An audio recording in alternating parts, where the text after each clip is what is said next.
Hi, we're the Purdue Smart Factory team here at Purdue University. Behind me is the Shuttleworth factory that we've been using and working on this semester. This will be used to produce custom-made skate show boards for students here at Purdue University. So the first step of our factory program is obviously we need to be able to select what style board that the students want.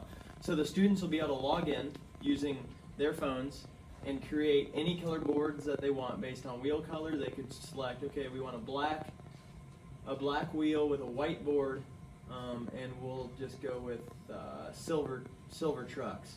So then when they submit this board, this will be submitted to our Smart Factory where we are able to go through and build it. Alright, at Op 10 of our Purdue Smart Factory, we'll be assembling the trucks and the wheels together.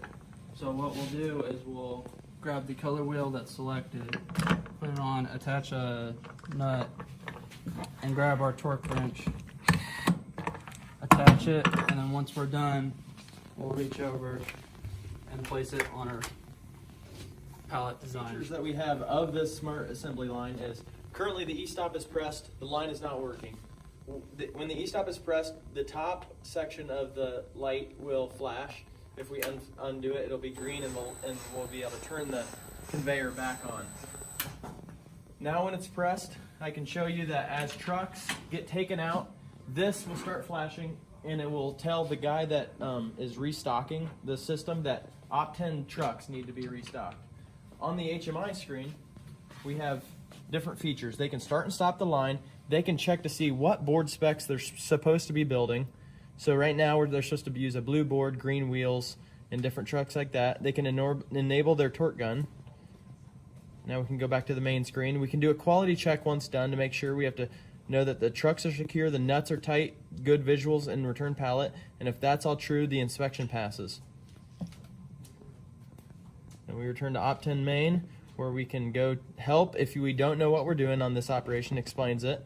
And then also we can say, okay, Op 10 is done. So if we pull the e-stop and the conveyor is running, we'll say Op 10 is done. We are 100% complete.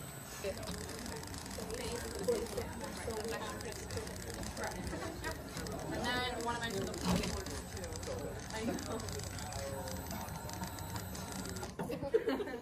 For operations 30, the conveyor system is going to move the trucks to this position. The worker is going to take the trucks off of the pallet and move it over to the workstation. At the workstation, you can see there are a couple of things. We have an iPad using HMI. We have a smart torque gun from Ingersoll Rand, and then we have sensors over here to capture. There's also safety switches with an emergency stop line. There's a yellow pad, and also there are safety pull cords with the workstation. So if we're with the workstation, the worker's going to come over here. They are going to slide the trucks into the jig. There are going to be nuts placed into the jig already.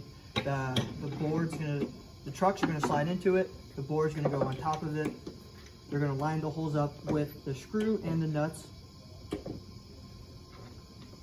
First, hand tighten it in there, and with the torque gun, they're going to use the torque gun to tighten the bolt.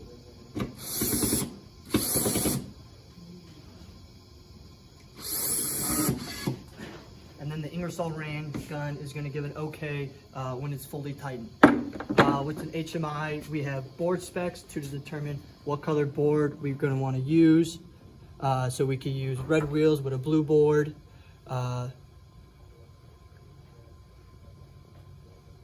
We have a quality check system. We have trucks to see if they're secure, see if the nuts are tight. We have a manual visual system, and then we have a pallet return. And once all are completed, we're going to be able to pass an inspection and move the operation down the line to Op 70 now. So after Op 30, the board will go through a visual inspection. The board will get stopped by this pneumatic actuator, and it will wait for the previous board to get released from the vision station. Once that board is released, then this board will get released and it'll move into the vision station where it'll get stopped by another pneumatic actuator. Then lights will kick on and both cameras will trigger inspections for both the top and bottom. And then it'll wait for another board to come through, and then that board will get released and then go on to Op 70.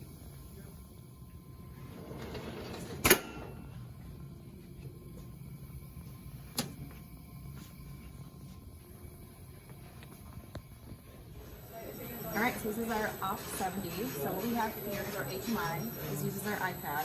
So what we're gonna do now, take the board off of the pallet here. Do a quick manual check, trying to get the wheel axle off, making sure that the wheels spin, making sure that the specs are all here. We're gonna take a box. We're now gonna package it up, and then we're ready to ship. Thank you. So here is our material handling station, and for our materials we have boxes, the trucks, screws and nuts, wheels, and boards. So basically here is our material handling operation interface. We can see all the materials have in each operation, such as operation 10, operation 30, and operation 70. And for example, once we run the box for the operation 70,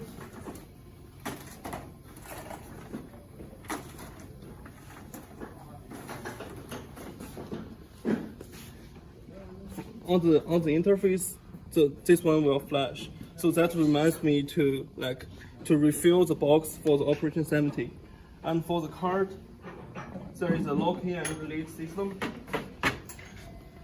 So the first level, for the first level, we will have all the screws and nuts. For the second level, we will have all the wheels, and for the last level, it will we will have all the boards. All right, so I'm here to explain different data that we collected as well as the HMI screens and the code. I was the programmer for this project, so we created all of our code in Logix Designer 5000. All of that then ties in its tags to the HMI screen. So here's an example of the HMI screens that are on the iPad scattered throughout. This is the home screen. Then from the home screen, we were able to go to a couple different things. If we start by going to board specs, we're able to design the color board that we want. Let's say we want a green board with white tires, and we want those let's do black trucks. We're able to create those and submit the board.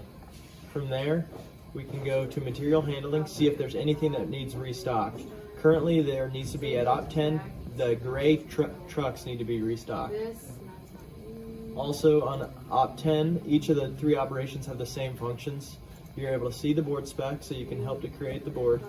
You can go to material help, that shows you, okay, what do I need to do at this station? You can also go to quality check, so once you're done, you go to quality check, make sure that the trucks are secure, the nuts are tightened, the visual is good, pallet return, and nothing can happen until your inspection is passed. Return to op 10 home. Once that's done, we have the ability to start and stop a line. Once that's done, you press done, and that allows the pallet to move on the conveyor. One other feature that they all have is a stats page. Stats page tells you the current cycle time that you have, the number of boards that have been ran through this cycle, the average tack time, your live time will grow here in a bar graph, and these show your previous ones, and it also calculates your boards per hour. From the Ingersoll torque gun readers, we get the different torque, the cycle angle, and if the torque failed or passed based on the goal. And then also we have if the board inspection passed or failed. From there, we can go back home and we can go to the monitoring system. This monitoring system is a way for the boss to look over and make sure that the employees are doing what they're supposed to. So if I minus out of this and this, we're able to see all 3 of the operations, op 10, op 30, and op 70, and the current tack time that they have. As the operations go, this will turn into a bar graph. This displays the last 30 minutes. So if you notice right here, you'll notice that time is currently moving on. As tack time increases, the bar graph will increase and decrease. That is everything on the HMI screens and the data collection that we have. Each operation has an e-stop button that can be hit at any time to cut power to the entire line. Each operation also has a pull cord module with its own e-stop button that will also stop motion on the line.